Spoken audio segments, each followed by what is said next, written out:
Welcome to Beyond the Open Door. I am your host, Domina, and you have entered a safe and sacred space.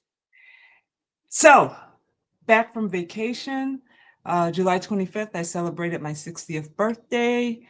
2 days later, my husband and I celebrated our 34th wedding anniversary.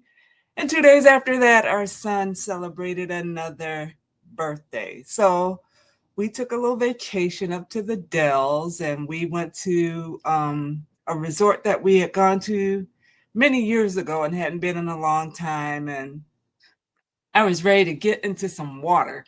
So we all decided that would be fun. We went up there for 3 days. Yeah, 3 full days, a couple nights.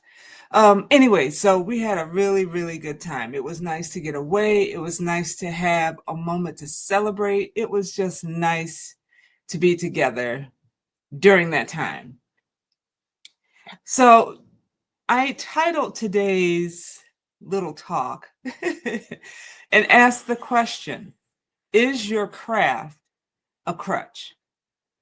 So, I have a story if I'm asking the question. It's always personal if I'm asking the question or I'm coming on here and I'm talking about something.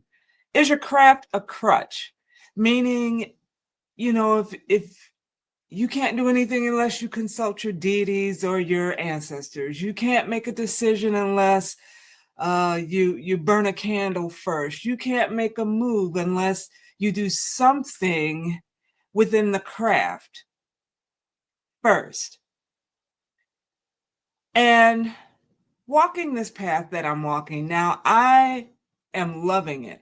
I honor my ancestors. They're deities and spirits and demons or daemons that I have initiated relationships with. So I am walking this path. I'm learning what I learned, and I am enjoying this journey. But sometimes I feel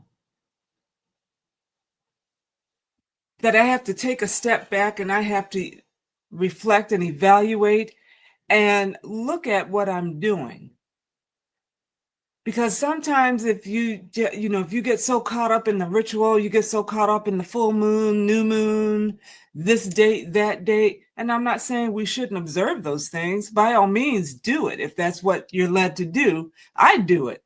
But what I'm saying is if we're integrating the same dogma into our craft, the way we utilize that dogma in whatever religious, spiritual space you were in before or have come out of, then what's the difference? What's the difference of what you're doing now, even though you put witchcraft or hoodoo or whatever the term is that you're using now? What is the difference from that and say coming out of Christianity, coming out of the church, or coming out of Islam, or coming out of what's the other one? Judaism. Thank you. Or whatever you've come out of. What is the difference if that same mindset is now into your current practice? Now, I'm asking this question, and I'm not saying we shouldn't be dedicated. I'm not saying we shouldn't be even consistent. I'm not saying any of that. But I'm saying if your focus is so much on that in order for you to do whatever you're doing now, then I think we're missing the mark. And I came to realize this while we were on vacation. So as a little girl, I loved being in the water. I didn't know how to swim, but I loved being in the pool. If we went to the beach, I just loved being in the water. And one time when we were living down in Georgia, the apartment complex we lived in had a pool. And we didn't have permission to go to the pool, but we snuck. My mother, my parents, they had company over, I think, and we snuck out and we ran to the pool. And I almost drowned. And when you're a kid and you're in that Christian belief, every time something happened, if you didn't do what you were supposed to do, it was, God punishing you. He saw what you did and you shouldn't have done it. So that's the consequence you're going to get. Not the fact that you didn't have permission to be there, not the fact that you don't know how to swim and you shouldn't be in water without adult supervision, It's that mindset that God's got you.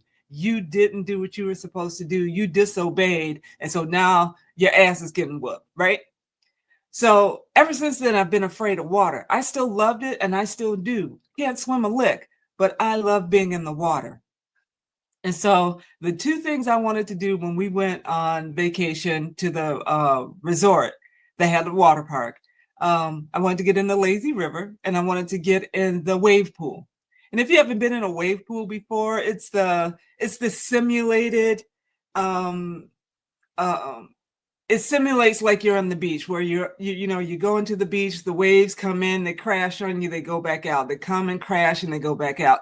So it's a simulated experience of being on the beach without being on the beach. And the few times that I did go in the wave pool back when we were going to the place before, I stayed on the outskirts because I know my limitations. They're about this big. So I know how to stay in my lane.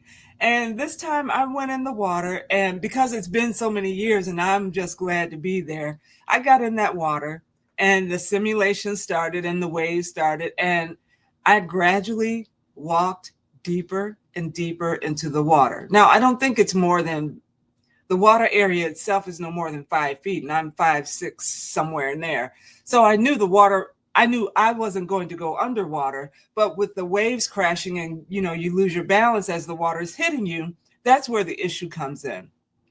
So I continued to gradually walk, and I got to the middle of the pool, and the closer I got to the actual um, place where the waves were being initiated, that was the calmest place in the pool in that area.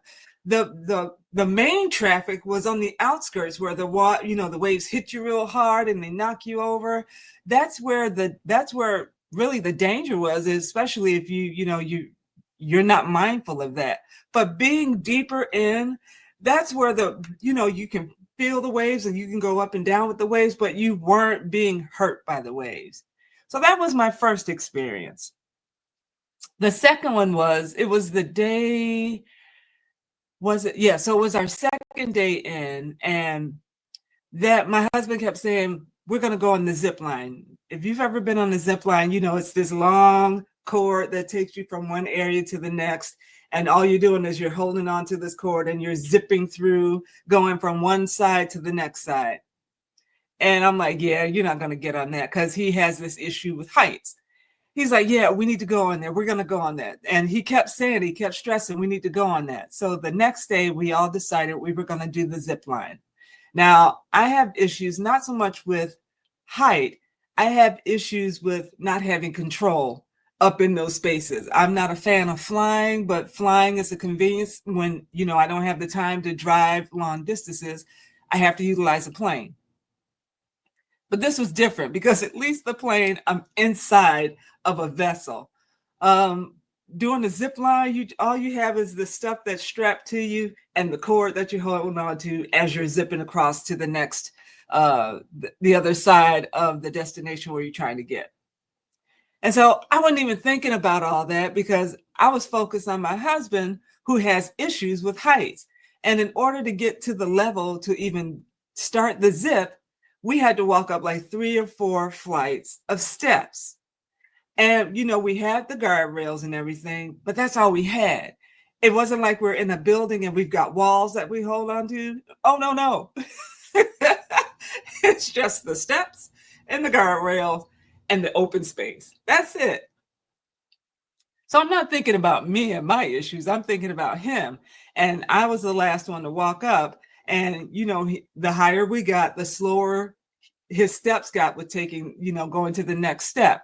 And I understood that. I wasn't messing with him. I wasn't talking trash on him. I was there to support him in the fact that we had to take this monumental step and go as high as we went.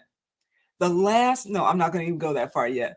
So we get to the top of the platform, and at the bottom, they give you the harnesses and everything. You got to strap yourself in. They give you the training. You need to hold on. You need to follow our directions. You need to step here. You need to do this. Don't do that. The whole nine. They're telling us all the warnings. we are well prepared so that if anything happened, it's not their fault, it's ours. So we get to the top of the platform and our son goes first. Now, he wasn't saying any issues that he had at the time. We were all kind of quiet and just walking up the steps. And there was another group with us, so it wasn't just the three of us. So he goes first. He zips over. He makes it look like a piece of cake. He should. He's at least 30 years younger than we are. So he makes it like a piece of cake. My husband goes second. And even with his fear of heights and the limited space that we had to keep us safe, even he made it look like a piece of cake. And the group that was with us, they all went first. And so then it was us. And so I was the very last person out of the whole group. And as soon as it was my time to go, I happened to look down and I froze. Now, everybody else made it look like a piece of cake, and they, even if they had their fears, they weren't showing it. They got on, they zipped across the thing, boom, bam, thank you, ma'am, they were done. Me, I stood there for about 2, 3, maybe 5 minutes at the most. It felt like an eternity at the time, but I was standing there and I'm talking to the guy and I'm saying, if I go down, if I walk back down, oh no, I said, if I get over, can I stop? Because I thought this was just a one and done thing. He's like, no, if you go now, there's no going back because there were like 3 others that we still had to cross to get back to where we were. I thought we were just going to go over, walk down, and then we walked back to, no, there was more. And I'm like, what did I get myself into? So I'm standing there and I'm looking and I'm trying not to look and I'm looking. I said, and I had a decision to make. Was I going to do the walk of shame and go back down all those steps and let everybody else continue on? But we were wanting to do this as a family. And if I wasn't there, we weren't all doing it as a family. So I had to suck it up. And I said, okay, if you count, maybe that'll help me take the plunge, be the fool, take the plunge and just go on over. He counted me down and I still stood there. And then, he was very patient. He was very kind. He wasn't frustrated. He made me feel supported. So he said, well, would it help if I pushed you? I said, okay, I'm going to close my eyes and you can push me. So I closed my eyes and he did like a quick countdown and then he pushed me and then I zoomed over. I started with my eyes closed and at some point I opened them up because I did want to see what I was experiencing because the most triggering part for me was over. I was already in the midst of it. So I got to the other platform, was a little emotional, but I didn't cry. And I think I was more embarrassed because I made everybody else wait for me and they were ready to go and I was holding it up. And so we had to get ready for the next one. And again, I kind of took a pause and he asked me, you want me to push you again? And I'm like, no, I need to do this. But before I left the first platform and before he pushed me, I said to myself in my head, I'm a witch. And that was what helped me to get to the point where I was comfortable with letting him push me. It wasn't that I was standing there and calling on Lucifer, or standing there calling on Great Spirit, or standing there calling on the ancestors, standing there and calling on in any of the other deities that I work with. I didn't call on any of them. I wasn't thinking about it. No disrespect. I wasn't thinking about any of them. But the moment that the realization hit me of who I was, that's when I was okay with going through with what we were planning to do as a family. So when I asked the question, is your craft a crutch? That's why I ask it, because in that moment, for me, it wasn't. I did say, Lord Lucifer, please help me get over this. And then I let him push me and then I went over, or I took the step myself and went over. It wasn't ancestors, I love you. I know you love me. I know you got my back. You're not going to let anything hurt me. Get me over this effing thing. None of those words came to me. The only words that came to me was, I am a witch. which meant to me, I have the power to get myself over this hump.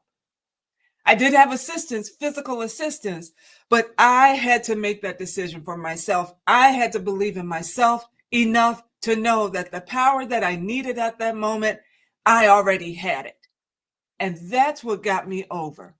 So get over there, and had to do it the second time. And he asked, "You need me to push?" I said, "No, I want to do it myself." And it didn't take me as long, but I sat down in the harness and I allowed myself to go and did what I needed to do. The third time going across, we had to go across 4 times. The third time across, it didn't take me as long. I still had to sit myself down in the harness, but I took myself over the edge.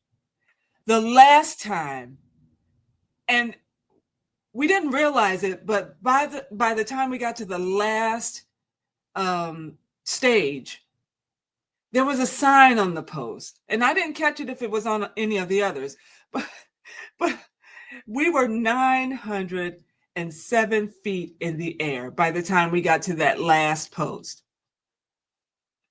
And there were 2 guides. So there was one who went first so that he could meet everybody on the other side and help us if, we got stuck.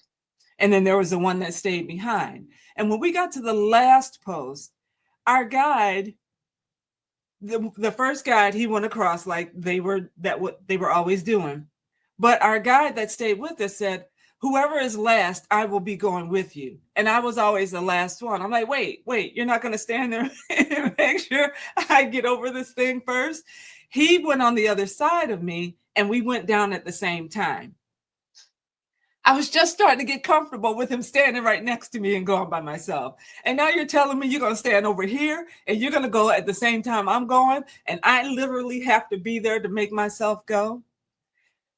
I, with everything that was in me, took myself over. And because we were going at the same time, I got competitive at that point. I'm like, damn it, you are not going to make me the last one over. I'm going to make sure I get over before you. And so I did what I needed to do. And there was a way that we could maneuver our bodies to help pick up speed.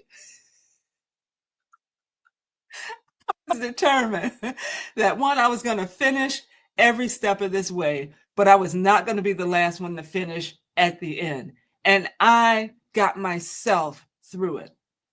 So what am I saying out of all of this? Am I saying we don't need the spirits? Am I saying we don't need our ancestors? Am I saying we don't need the demons and the angels? I'm not saying that is not what I'm saying. What I'm saying is, I have been saying to myself, I have the power within me. They are tools to help me manifest, to help me understand the power, to affirm the power I have or confirm the power that I have. But I got to know it for myself. I have the power. I got to know for myself that I can make shit happen. I got to know for myself that what I intend to do, I can make happen. And yes, I seek them and I utilize them, and I'm in relationship with them because they affirm that. They affirm my courageousness. They affirm my love. They affirm whatever what's the word I want to use? Whatever talent, skill, whatever is within me. They help me to remind myself that I'm truly the magic. I've said that to others. I say it to myself. I'm the magic. But if I can't be the magic without first consulting them, then to me, they're really the magic, and I'm depending on them. I'm depending on them to get me the job I want. I'm depending on them to make the money I want to make. I'm depending on them to succeed in whatever I'm trying to excel in. And that is not the case. I am the magic. I have the power. They just help remind me that I have it. And the things, the skills or talents or whatever term we want to use that they have, it's already in me. They help me to realize that and bring it out. They help me to realize I can kick somebody's ass if they get in my face.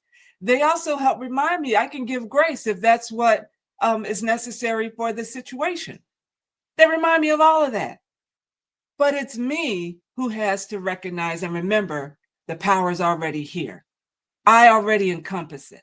All I got to do is let it flow. So when I ask the question, that's why I'm asking it. Now, yes, I use tarot and I have a pendulum. I use those tools to kind of help me decide one way or the other, or consider one way or the other which way I should go. Um, do a card reading every day. I dedicate every day to reaching into the spirit realm, the atmosphere, the cosmos, whatever. I dedicate a little time every day to do that. I don't do it at the same time every day because of my schedule. I can't do that. But I make time every day, whether it's early morning or if I can't do it early morning before I go to bed that night. I take time to connect to the spirit. Because when I'm doing that, I know I'm really connecting to myself. I know that the words that the tarot cards give me, whether it's a positive, whether it's a warning, whether it's a challenge, I know that it's something I am trying to warn myself about. I am trying to make myself aware of. I am trying to remember through myself while utilizing those tools. That's what it is. That's what I'm recognizing. And it has changed the game for me.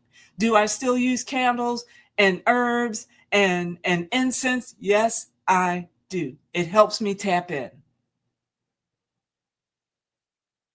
But when we went on vacation, there was only so much of that I could do. I couldn't burn incense in the cabin where we were staying because I didn't want to set off alarms.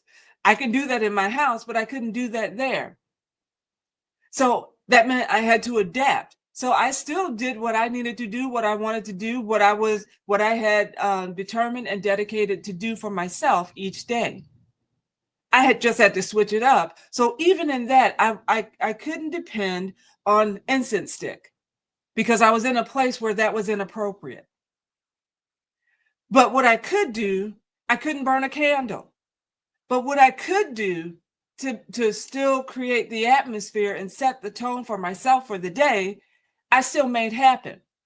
That's what I'm saying when I ask, is your craft a crutch? And even if I couldn't have taken any of the things that I took in place of what I normally do, I still would have been able to get what I wanted to do done. I still could have tapped in with the universe, with the spirit realm, just by being where I was. And let me tell you, I think I tapped in more there than I do at home because it was something special.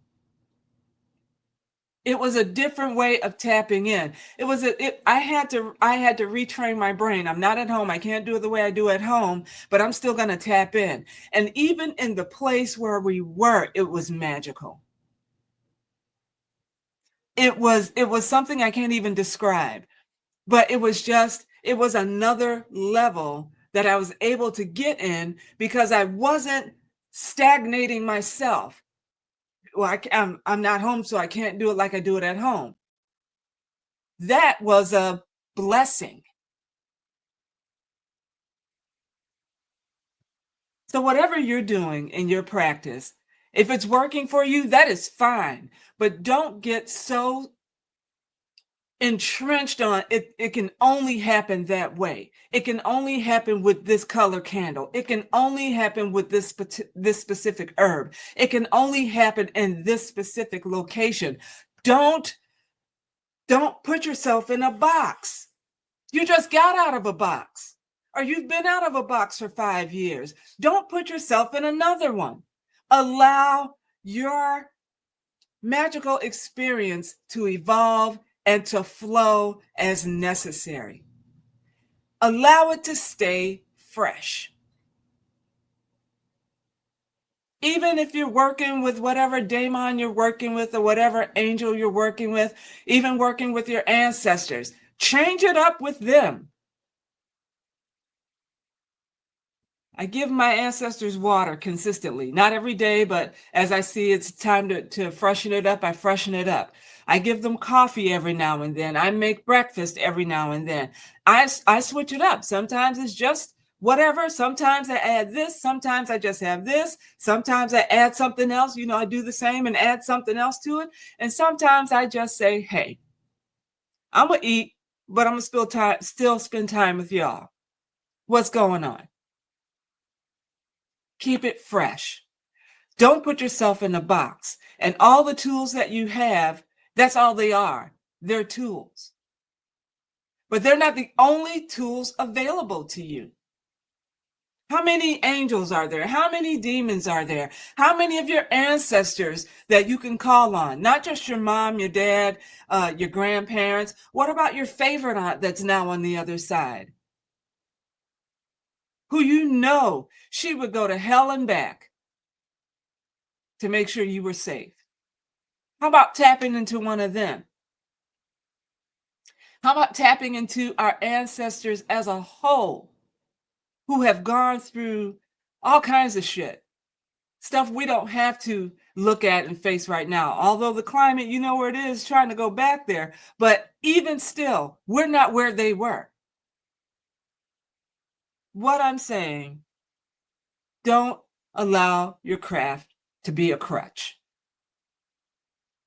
All that is available to us, we can tap into. But if you're tapping into that while at the same time not recognizing the power that you already are, you're missing out.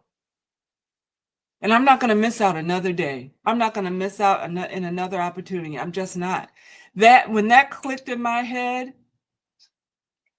I was done. I was done. Now, that doesn't mean I still don't have fear. That doesn't mean I still don't have apprehension. That doesn't mean I'm still not cautious about things. But what it does mean is I have the power to get myself over the hump. And yes, I can call on, but what if I don't? What if their names don't come to mind? I still have the power to get myself over the hump. And so do you. So with that, I'm going to let you go. Enjoy your day, your weekend, or whatever day this happens to be for you. And I'll see you next time. Peace and blessings to you all.